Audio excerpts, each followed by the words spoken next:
Hi everybody, I want to show you a bit of history, modeling history, which is mainly this thing. This thing is what is actually my very first original Kitbash. Before I built this one, I was already doing a lot of simple kit bashes, so head swaps, arm swaps, body swaps, that type of things, and mixing kits together and making things look unique, but not making them outside of what existed, so to say. This came from the Matrix movie, the third one, I think, where they defend the city from the spider bots, which are invading, and they have these huge war frames with pilots hanging inside of them and shooting enormous guns. Yeah, and there was something inside of me that really wanted to recreate that on a Warhammer 40k scale. So I, instead of just having that idea sitting around, I thought, yeah, why shouldn't I just do that? And so I bought a Sentinel kit, which was still the, I think the original Sentinel kit, which is not posable. I don't know if you can see it. But here, this is one, the beam is one piece. Can I show it in a different place? Maybe here it's easier. The beam it's not, so the legs were fixed pose. There was nothing changeable, only the feet were separate.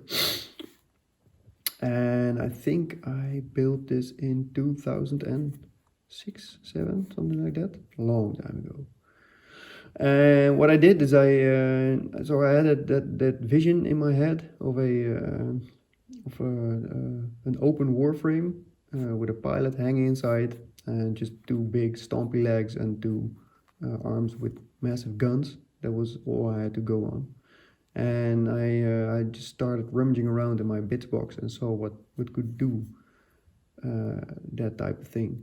So this is really a complete kit bash. So if you look at the arm, this part is a las cannon from a Predator, I think, or Land Raider maybe, I don't know.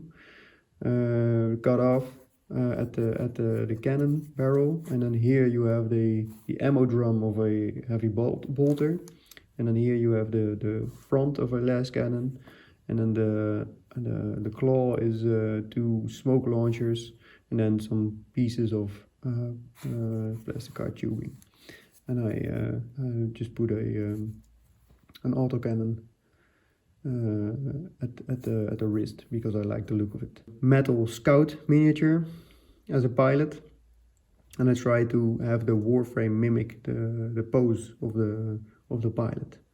So like his back foot is his back foot has a raised ankle, and I try to do the same for the robot as well. And he's extending his arm and aiming, and then in his arm he has a aiming computer for where he's firing. Yeah, so this took me quite a while to build, and I was really happy with how it worked out. As I said, this is the first thing that I actually bashed together in this way. And I think this was really the start of what I'm doing now. I mean, I was painting miniatures before that, but that was really, yeah, as I said, painting miniatures and swapping stuff around.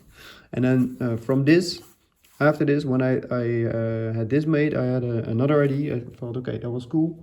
What can I do to take this a step further? And then I said, okay, why don't I make another frame that actually flies? And then I'll probably have to rearrange my camera, because then I built this, which is my Scout Dragon. So this is my second iteration, and this took me a long time to build. So I had this in drawers for many years. So I actually started building it quite soon after finishing the Walker, the Scout Walker. But it took me several years to completely finish it. It went through a couple of iterations as well, and it was mainly because I did not put too much time into my hobby when I was doing this. So it was more of an on and off project. But in the end, I did manage to finish it. Also, just because I really wanted to finish it, to have it done. And as you can see, the concept is actually very similar to the Scout Walker. So there's the Sentinel legs. This time it is the posable legs, because it's a couple of years further down the line again. It's a plastic Scout this time, instead of the metal model on the original, and a head from the Kitbashing Jungle Fighters. And for the rest, I just bashed everything together that I could find in my box. These engines are from like a Starship Fleet game, and I don't actually know what it's called. I don't even know if it still exists. But there was a Starship Fleet game that existed at that period, and this was also one of the smaller vessels from that same game. And I thought they would work cool as engines, jet engines for my dragon. And the whole idea behind this dragon is that it's like a mix between like a dragon, as I said, of course, and a jet engine or a jet plane.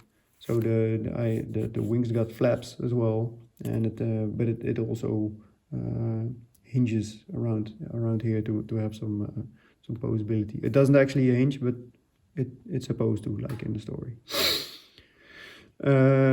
This is just the exhaust stack from the Sentinel itself, and these are the hatches from a Rhino. And this is all plastic art. So the tail is just overlapping sheets of plastic art that I cut into smaller pieces.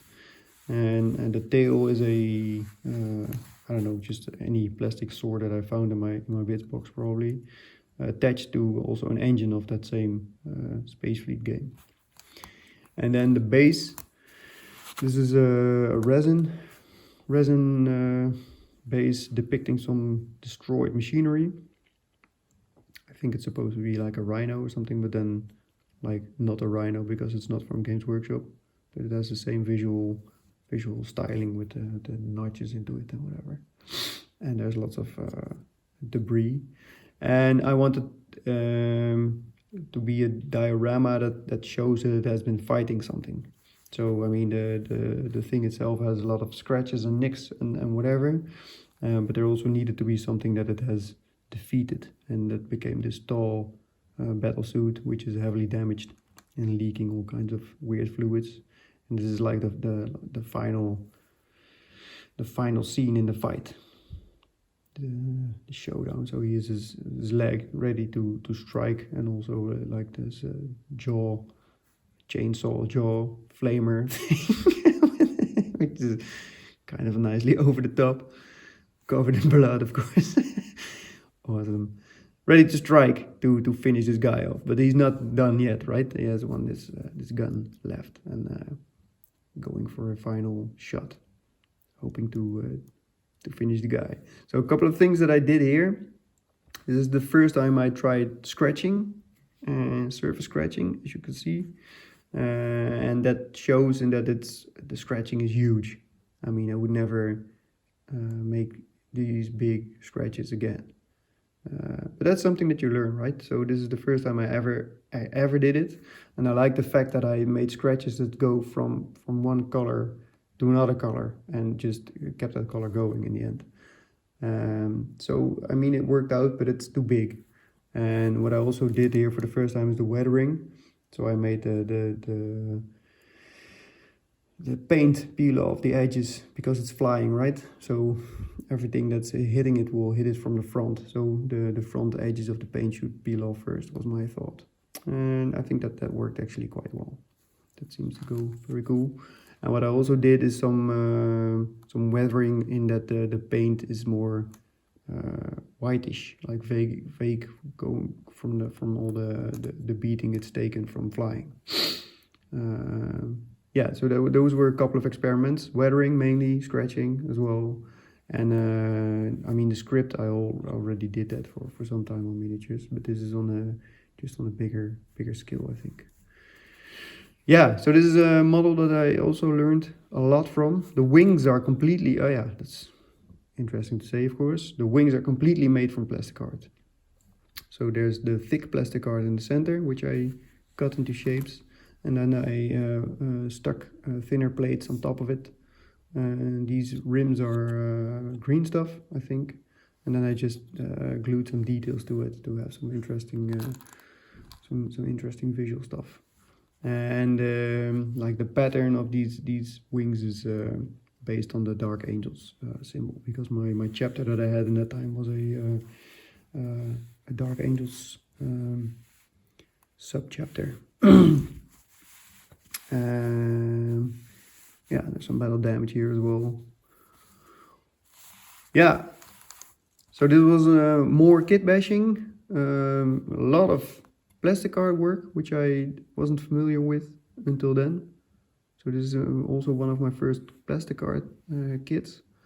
The tubing here is still guitar wire, which I also had on my Scout Walker.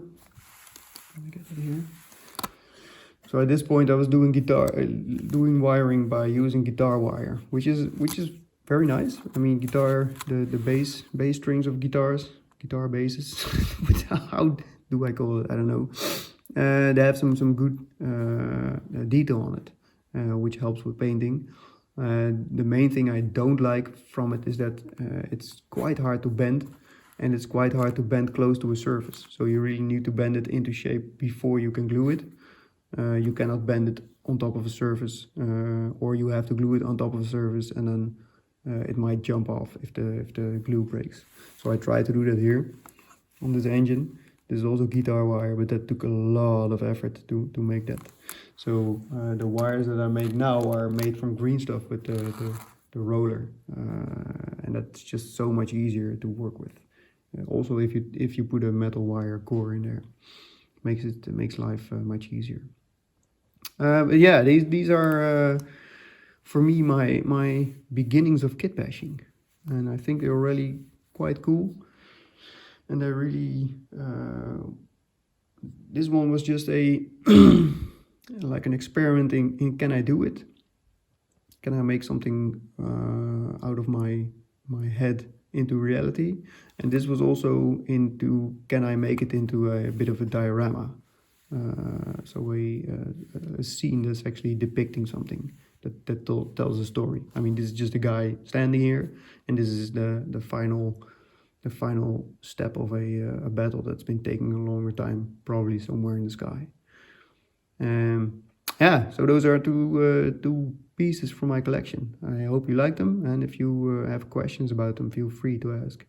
And I'll see you next time. Goodbye.